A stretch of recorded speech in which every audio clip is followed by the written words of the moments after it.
Assalamualaikum warahmatullahi wabarakatuh. Perkenalkan nama saya Tia Puput Lestari dari Magister Manajemen Pendidikan Universitas Ahmad Dahlan, yang mana kali ini akan menjelaskan inovasi manajemen kurikulum dan pembelajaran yang di mana saya mengambil judul pembelajaran berbasis pengalaman bermakna dengan bertukar pengalaman teman sejawat, khususnya di jenjang sekolah menengah pertama atau SMP sederajat.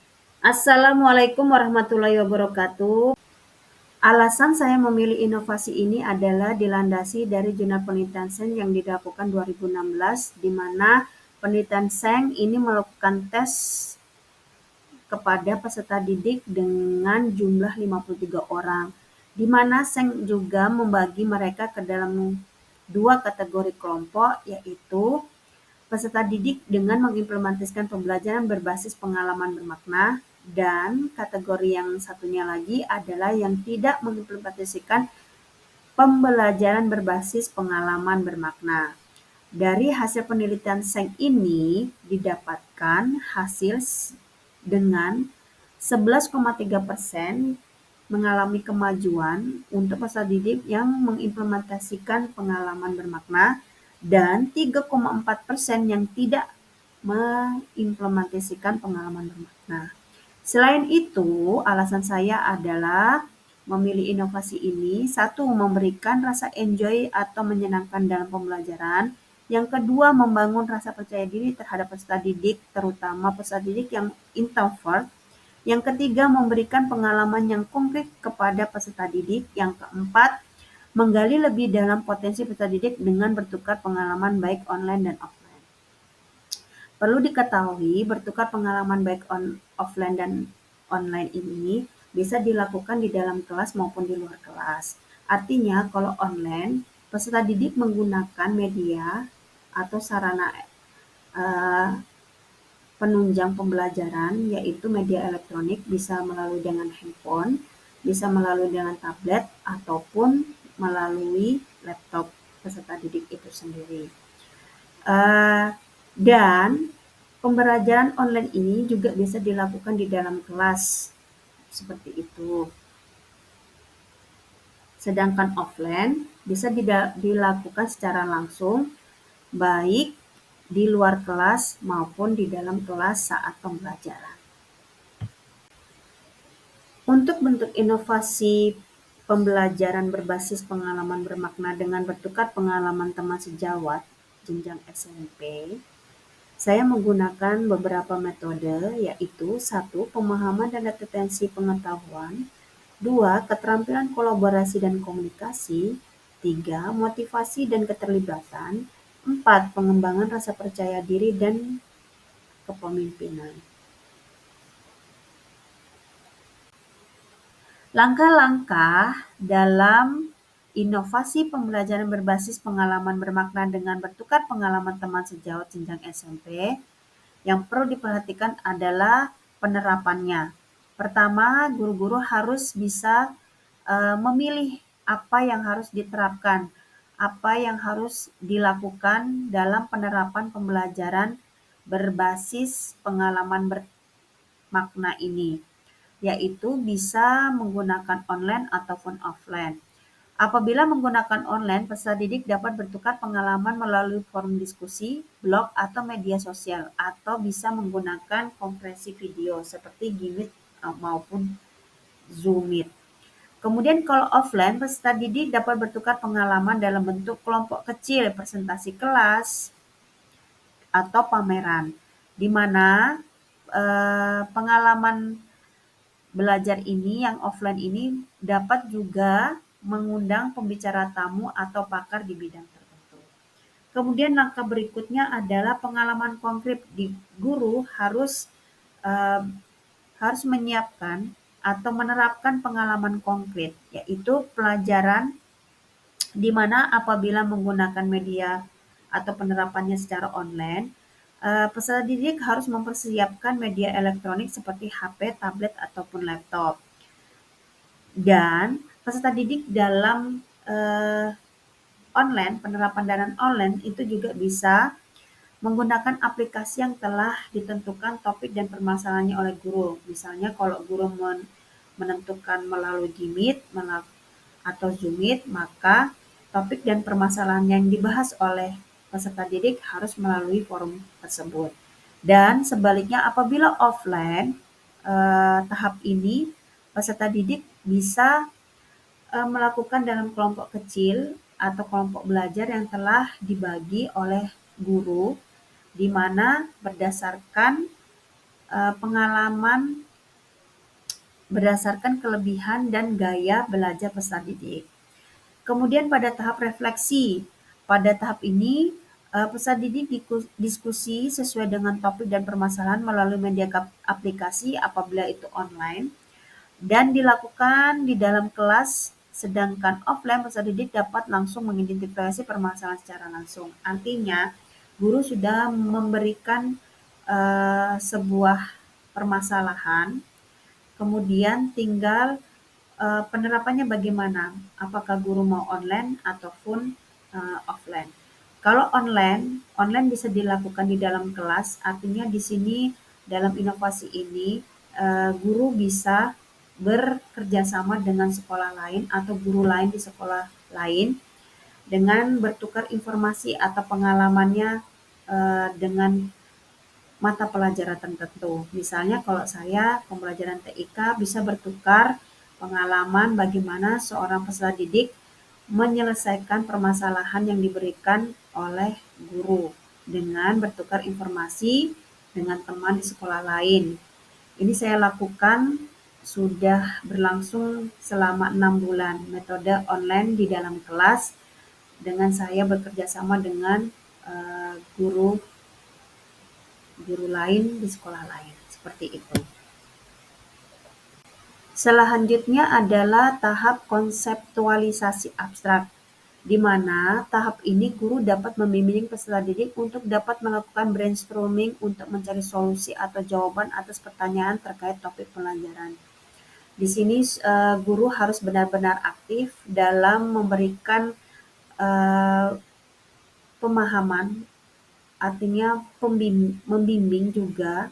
Jadi pemahaman sekaligus membimbing peserta didik untuk mencari sebuah solusi terkait dengan permasalahan yang telah guru berikan kepada peserta didik. Kemudian tahap selanjutnya adalah aplikasi praktis, di mana pada tahap ini guru telah mempersiapkan rancangan solusi atau aplikasi praktis dari konsep yang telah dipelajari. Jadi guru tidak serta-merta melepaskan atau membiarkan siswa untuk mencari solusi, tetapi guru di sini memberikan arahan atau bimbingan kepada peserta didik dalam memecahkan suatu permasalahan di dalam pembelajaran, seperti itu.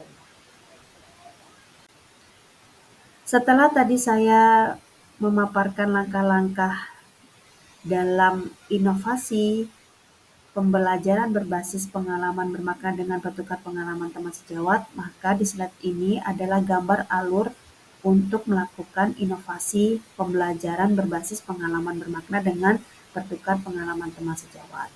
Pertama adalah alurnya, yaitu guru sudah mempersiapkan media dan topik permasalahan. Persiapan di sini juga guru sudah mengetahui penerapan apa yang digunakan, online kah atau offline. Kemudian tahap selanjutnya adalah tentukan kelompok belajar. Guru sudah menentukan kelompok belajar berdasarkan gaya belajar siswa dan penerapan apa yang cocok untuk gaya belajar peserta didik. Misalnya audio ataupun visual bisa menggunakan penerapan online, sedangkan kinestetik bisa menerapkan pembelajaran secara offline.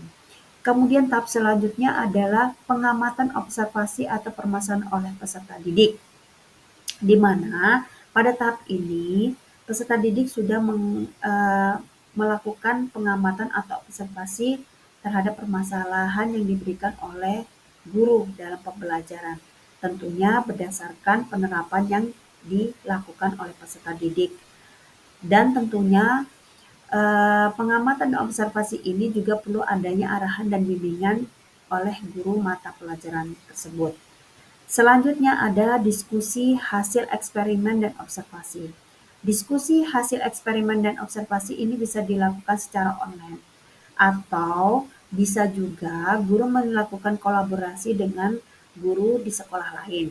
Artinya, guru harus mengadakan atau mengadakan perjanjian diskusi melalui Meet ataupun Zoom Meet atau aplikasi yang lain untuk forum diskusi mata pelajaran yang menjadikan topik permasalahan dalam pembelajaran. Berkolaborasi dengan sekolah lain ini sudah pernah saya lakukan melalui Friends Conference, melalui Zoom Meet dengan peserta didik saya yang di dalam kelas dengan peserta didik teman saya yang ada di sekolah lain. Nah, ini akan menambah pengalaman mereka dalam memecahkan suatu masalah. Kemudian selanjutnya adalah kesimpulan dan umpan balik. Kesimpulan dan umpan balik ini setelah peserta didik berdiskusi, maka mereka akan bisa menarik kesimpulan dalam pengamatan yang mereka lakukan untuk menemukan solusi dari permasalahan tersebut, baik itu secara online maupun offline. Pada prototip inovasi pembelajaran berbasis pengalaman bermakna dengan bertukar pengalaman teman sejawat, saya membedakan antara online class dan offline class. Jadi, dalam online class, peserta didik akan mendapatkan pengalaman konkret berupa simulasi. Jadi, guru di sini menuntun para peserta didik melalui simulasi. Kemudian refleksi abstrak yang tadi dalam langkah-langkahnya refleksi abstrak, peserta didik dapat melakukan eksperimen. Kemudian pada tahap konseptualisasi abstrak, peserta didik dapat melakukan kerangka kerja. Jadi konsep-konsep yang dilakukan itu oleh peserta didik dapat dibuat kerangka kerja dalam menyelesaikan suatu permasalahan. Sedangkan aplikasi praktisnya, peserta didik dapat merancangkan praktis dengan media atau aplikasi yang tentunya ini dibimbing dan diarahkan oleh guru mata pelajaran tersebut. Kemudian dalam offline class, pengalaman konkret bisa dilakukan observasi atau pengamatan. Sedangkan refleksi abstrak bisa dilakukan dengan analisis permasalahan oleh peserta didik. Kemudian pada tahap konseptualisasi abstrak dilakukan brainstorming oleh guru untuk peserta didik. Jadi peserta didik diajak berpikir bagaimana praktis atau konsep dalam memecahkan suatu masalah seperti itu. Kemudian aplikasi praktisnya adalah presentasi. Peserta didik dapat melakukan presentasi dalam menarik kesimpulannya. Seperti itu. Dalam penyebarannya, untuk inovasi pembelajaran berbasis pengalaman bermakna dengan bertukar pengalaman teman sejawat ini, saya melakukan 3 model penyebaran, yaitu melalui kelompok kerja guru, kemudian seminar atau workshop, yang ketiga proyek percontohan. Kalau untuk kelompok kerja guru, biasanya saya melakukan di internal dulu, di lingkungan sekolah saya sendiri, dan kalaupun keluar, saya melakukan di inovasi ini melalui kelompok kerja guru seperti MGMP ataupun MKKS.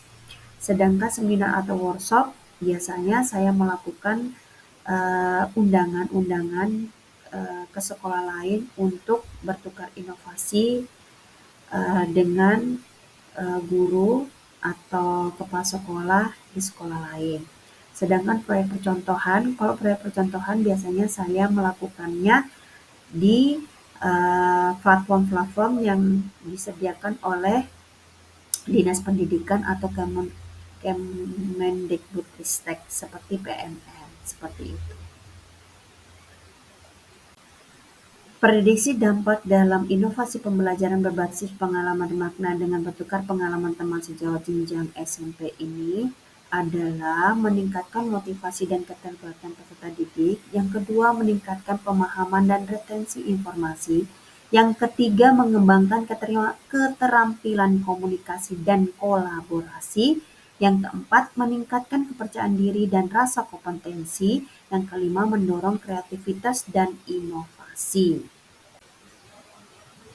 Sedangkan skalabilitas pada inovasi pembelajaran berbasis pengalaman makna dengan bertukar pengalaman teman sejawat, yaitu adalah dapat dilakukan dari kelas kecil hingga seluruh sekolah. Metode ini dapat diimplementasikan dalam berbagai mata pelajaran dan pengaturannya. Jadi lebih fleksibel dan bisa digunakan di jenjang manapun, mau itu sekolah dasar, menengah pertama, sampai menengah atas. Demikian penjelasan dan pemaparan dari saya, kurang lebihnya saya mohon maaf. Saya ucapkan terima kasih. Wassalamualaikum warahmatullahi wabarakatuh.